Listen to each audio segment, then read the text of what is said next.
Yeah. What's going on, wrestling fans and YouTubers alike? S-Deuce is the name. Talking Wrestling is the game. Last night's Survivor Series. Holy shit. The only two words I can describe it, and that wasn't only because of what happened during the main event, which we'll get to. 2-hour kickoff show. I mean, they had Renee Young, Booker T, Jerry Lawler, and Lita in an empty arena for an hour, talking about nothing. They did have two pre-show matches, though. Another pointless six-man cruiserweight match. I guess WWE just is not getting the memo, and they're not getting the message that the cruiserweights need storylines. That is the only way their characters are fully going to develop. Storylines, damn it. So anyway, it was Noam Dar, Rich Swann, and TJP against Tony Nese, who is amazing, just signed a full-time deal with the WWE. Drew Gulak, who is, again, amazing, submission specialist, and Ari Daivari. The good guys win again. Rich Swann gets the victory, the pinfall for his team. But, man, the Cruiserweights, they really need something to do. Especially with 205 Live right around the corner. And with the Cruiserweight title on the line in Survivor Series, we would have no idea who and where, who would be the champion and where the Cruiserweights might wind up today, Monday. The next pre-show match, what a barn burner this was. Luke Harper against Kane for the 1,000th time in the last 3 years. Kane gets the win here, man, and I was impressed that the WWE gave Kane that win. Did not see that happening, but to each his own. Kane gets the big W at Survivor Series. I believe they said his Survivor Series, it was his 18th Survivor Series, which is a record-tying The Undertaker. Only The Undertaker has more appearances at Survivor Series than Kane. That's crazy. On to the real show. They were hyping it for 2 hours. We had a 2-hour pre-show last night. The 5-on-5 women's match was first. Team Raw against Team SmackDown. 5 best women, their 5 best women, going head-to-head. Team Raw came out, but then Team SmackDown came out, and at the end, team captain Nikki Bella was announced, but Nikki Bella didn't come out. I don't know why Nikki Bella didn't come out at first. And then they went to the back. She got jumped. Natalya takes her place in Canada.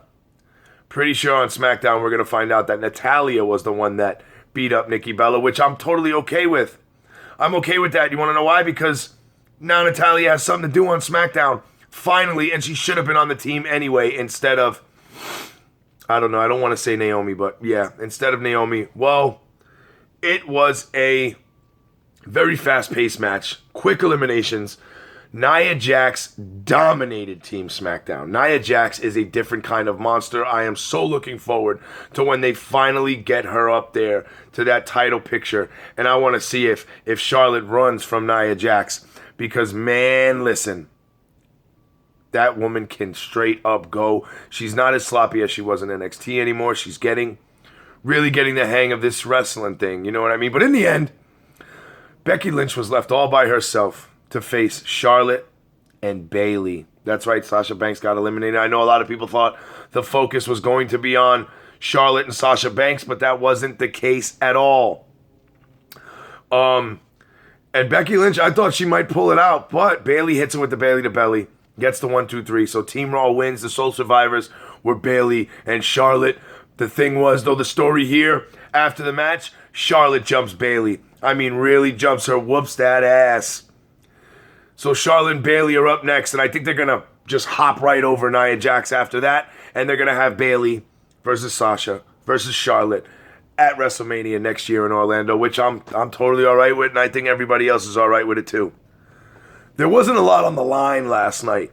Even in the matches, the 5-on-5 traditional matches, there wasn't much. There was nothing on the line. I know Stephanie threatened the Raw superstars saying that their jobs were on the line, but they weren't really. I know The Undertaker won SmackDown, but they weren't really. So we had an Intercontinental title match last night, cross-promotional match too.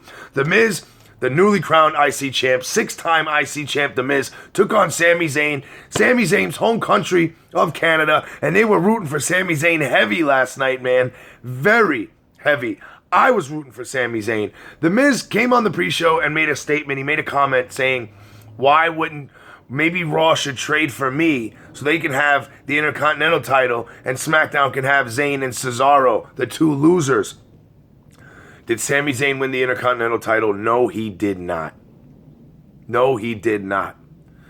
Sami Zayn had the Miz in a figure four leg lock, deadlocked in the middle of the ring.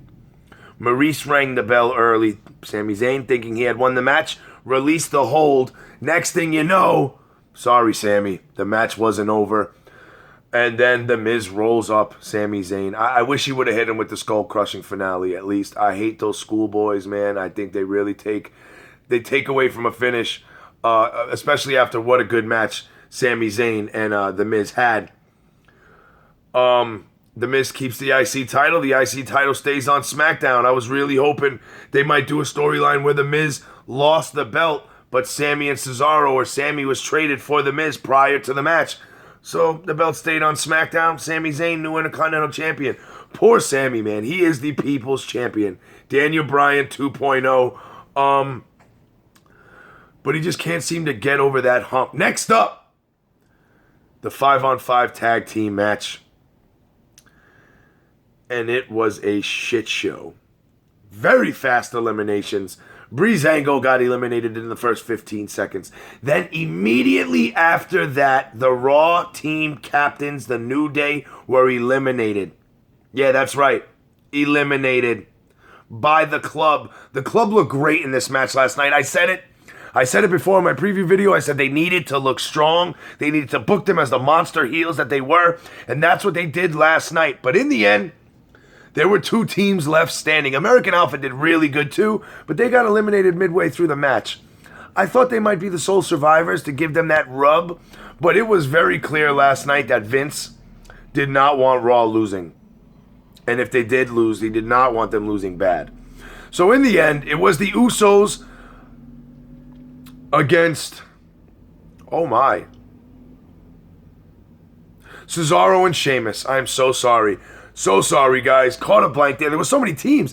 I haven't seen a five tag team match like that since the 1988 Survivor Series, which had 5 teams on each side. Even the British Bulldogs. That was Dynamite Kid's last appearance in a WWE ring. On television, anyway.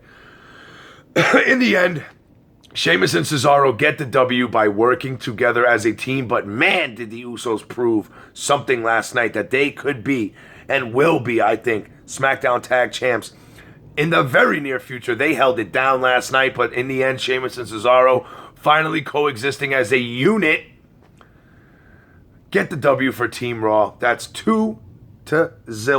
2-0. Team Raw's up on Team SmackDown. But the thing here was, Stephanie McMahon was so happy Sheamus and Cesaro won for Team Raw that she's granting them a WWE Raw Tag Team title shot tonight on Raw against the New Day in the Air Canada Centre in Toronto.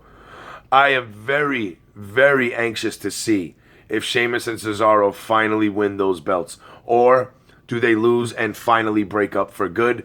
I don't see that team being around forever, and if the rumors are true, then Cesaro really wants to be on SmackDown. So don't forget to watch Raw tonight, see what happens, but I digress. We continue. Last night, the Cruiserweight title was on the line. Not only the title, but the entire division. Brian Kendrick and the Cruiserweights are on Raw. Brian Kendrick is the Cruiserweight champion. Kalisto wrestles for SmackDown. Kalisto wanted that Cruiserweight title. He wants to bring it to SmackDown, but not gonna happen. Baron Corbin does what the F Baron Corbin wants, man. So no title change. Baron Corbin kicks the shit out of Kalisto. I guess that feud's going to continue, which means we probably won't see Kalisto on 205 Live anytime soon, and that's a bummer, man. And I'm looking forward to 205 Live. I believe it debuts next Tuesday. So no, Brian Kendrick. I mean, the match itself was entertaining. At one point, I thought Kalisto might win. Because Raw has the U.S. title and their Universal title, I guess they're keeping the Cruiserweight title and the Cruiserweight division, which brings more questions about 205 Live, but that's a whole different video. This is about Survivor Series. Next up, and I think this is where they messed up, this match should have been the main event, because of what happened in the main event. But there's no telling what was going to happen after this. But it was the 5-on-5 men's Team Raw versus Team SmackDown. On Team Raw, we had Jericho, Kevin Owens, Seth Rollins, Roman Reigns, and the Beast, the Monster, Braun Strowman, who had a very funny run-in with James Ellsworth, Team SmackDown's mascot, in the back during the show. It was very funny to see Ellsworth look up and see huge Braun Strowman, and Braun says, "Do I know you? Or don't I know you?" with his big monster self. And James just scurries away like a little pussycat running from a bulldog. Man, that match was entertaining. Over on Team SmackDown, we had Shane McMahon, the commish of SmackDown Live, on the team with Dean Ambrose, Bray Wyatt, Randy Orton, the Wyatt family, and the WWE champ, the Phenomenal One, AJ Styles. There weren't a lot of fast eliminations in this match. There was some brawling. I will say one thing. Shane McMahon was in the ring for far too long. Far too long last night, Shane. And then once the other guys got a little chance, like Dean and AJ and them, it seemed like they were eliminated like that. So the final two. Oh, and Shane McMahon tried to do a coast-to-coast to Roman Reigns and got speared to hell. It is obvious that Roman Reigns is the clear-cut choice of Vince McMahon no matter what the hell we do, because it came down to Bray Wyatt and Randy Orton against Roman fucking Reigns. And man, don't worry, Team SmackDown won. Bray Wyatt and Randy Orton get the victory. Roman Reigns was setting up for a spear, was about to hit Bray Wyatt, but Randy Orton took the bullet for the boss. And Bray Wyatt hits Roman Reigns with this sick Sister Abigail, man. A sick Sister Abigail. Congrats to Team SmackDown. At least you got one, and it was the big one. But now on to the mega match as it was being billed. Fantasy Warfare comes to life. Goldberg against Brock Lesnar. Lesnar comes out first to a pretty big ovation. I think the WWE brass was very afraid that Brock was going to get cheered, being that he lives in Canada now. And that's his home country now. For now, he lives there. So, and that Goldberg was going to get booed, but that was not the case. Yeah, there was a mixed reaction when Lesnar came out, but you could tell who people wanted. They were chanting Goldberg all night. And might I remind you, they were chanting 10 all night too. Ty Dillinger, I told you were going to be a made man in a loss against Bobby Roode, and that's exactly what you are right now, man. Because every time the ref counted a number or somebody had clotheslines in the corner, Reigns' clotheslines in the corner, they were chanting 10, 10, 10. But back to Goldberg, man. Goldberg comes out, he looks great for 48 years old or 49 years old. Goldberg really looks great, man, for his age. Now, let me tell you something. They ring the bell, and Lesnar, I'm going to give you play-by-play. Lesnar scoops up Goldberg, sends him in the corner hard. Goldberg shoves Lesnar down like a rag doll, and Brock looks stunned. He can't believe it. Goldberg's strength. Well, Brock's getting back. Oh my God, a spear! Goldberg speared Lesnar. I think he broke a rib, Michael. I think he broke a rib. Man, Goldberg spears him a second time, picks him up, jackhammer. 1, 2, 3. 1 minute and 25 seconds. 1 minute and 25 seconds. Wow. So Goldberg, all this hype. He's in the video game. Lesnar wants his win back. The rematch, 12 years in the making. We all waited 12 years for a match that lasted 1 minute and 25 seconds. Lesnar got in no offense. Goldberg hit 3 offensive moves. Are you kidding me? And you know what? I might be on the wrong side of this, but I enjoyed every second of those 1 minute and 25 seconds. All 95 seconds. 85 seconds. Whoa. Listen, Goldberg needed that win. What were they going to do? Have Lesnar win? They go 1-1. Then there's a rubber match. But news leaked last night that Goldberg has signed a mini deal with WWE to be around till WrestleMania 33. So could the third match be in the Alamo Dome? And could the WWE be setting up Goldberg versus someone at WrestleMania? Maybe give the rub to Braun Strowman, who is also on Raw. This match was heavily advertised for Raw. The men only showed up on Raw. Could Goldberg be giving the rub to someone on his way out? You got to remember, only 5 men in his 8-year career defeated Goldberg, and every single one was dirty. I know a lot of you are complaining, oh no, Brock Lesnar, he's been built for a monster for 3 years. He beat The Undertaker, now that makes The Undertaker loss. They tarnished it. No, they didn't.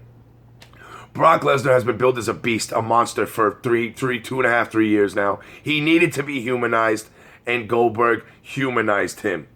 Brock was extremely cocky going into this fight. You can tell by the smile on his face after he was shoved to the ground. And I think they wrote it perfectly. It's not lazy booking at all. They're building to something else. Goldberg jumped up on the turnbuckles at the end and said, "I'm back." And he said it in a way where if the camera was on him, which he knew it was going to be, you could read his lips. So us at home would know he's back. So get hyped for Goldberg. Because I don't mind seeing Goldberg at the Royal Rumble in the Alamo Dome take on Lesnar one more time, possibly disqualification, and then maybe a 4th match at WrestleMania, if they actually wrestle. Or, if he's going to put over a younger guy, that's even better. No? Come on, guys. That's even better. Goldberg needed that win last night. He deserved the win for coming back. Lesnar would have done nothing but beat Goldberg and go back into obscurity. No, Brock Lesnar does not want to be in the UFC. No, he's not leaving WWE for UFC. And that's that. But get hyped. What did you guys think of Survivor Series? I know it was a long show, a 4-hour show, and there were only about 6 matches or 7 matches. But what did you guys think of it? And especially, what did you think of that main event? That 1:25-second classic between Goldberg and Brock Lesnar. Remember, here on Let's Talk Wrestling, there's no gimmicks needed, bro. It's just me, the camera, and you, the viewer. You get a little bit of look inside my living room today because it's ice cold outside and I wasn't walking anywhere today. Just didn't have to. It's my day off. So I'm here with you guys. So let's talk wrestling. Please thumbs up this video, man. Thumbs up this video. I don't get any likes, barely any views. What's up with that? It's okay. I know my loyal fans, my loyal peeps that watch these videos every day like me. And please share, subscribe, trying to get those subscribers up.